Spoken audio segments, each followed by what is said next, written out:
Local shares opened the trading week on the upswing thanks to impressive corporate earnings. We expect this trend to continue for the rest of the week. Let's hear from AB Capital Securities Assistant Vice President Lexter Azurin. Lexter, thank you so much for joining us. Are we going to see this upswing continue until ECQ? Yes, definitely. Start of the year, everyone's very optimistic with the recovery prospects. Although these past few weeks that has started to dwindle down, the rise of COVID cases, especially the surge in the Delta variant, has been quite unpredictable. So we've seen a lot of volatility in our market.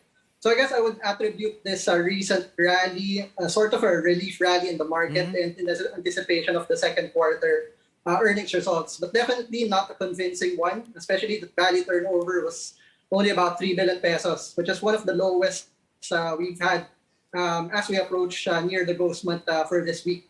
All right. You mentioned about ghost month. Usually a lot of investors stay away from the markets during ghost month, which is August.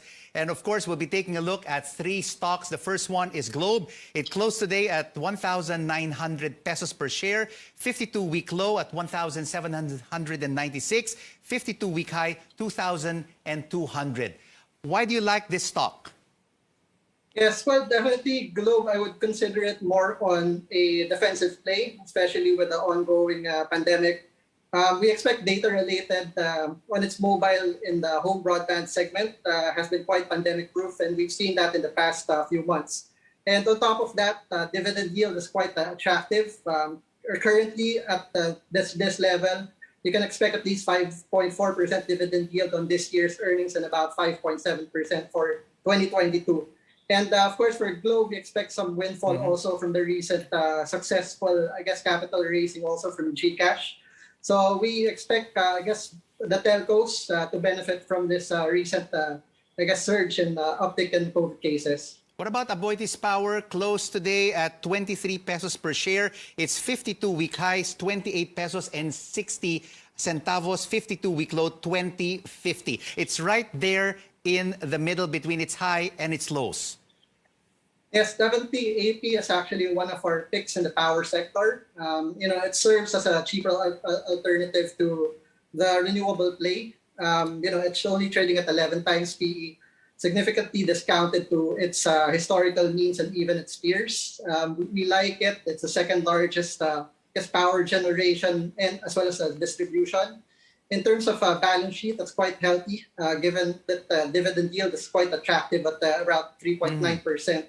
On this year's earnings. Right. And the direction also of the government moving towards a cleaner technology benefits them in a big way. And moving forward, AP has said that they look to achieve about 50% of their total capacity into renewables, currently we still see around 30% upside to its net asset value. And briefly, LT Group, which is formerly Tanduay Holdings, it's quite cheap. If it's a consumer play, its price earnings ratio is just 5 times.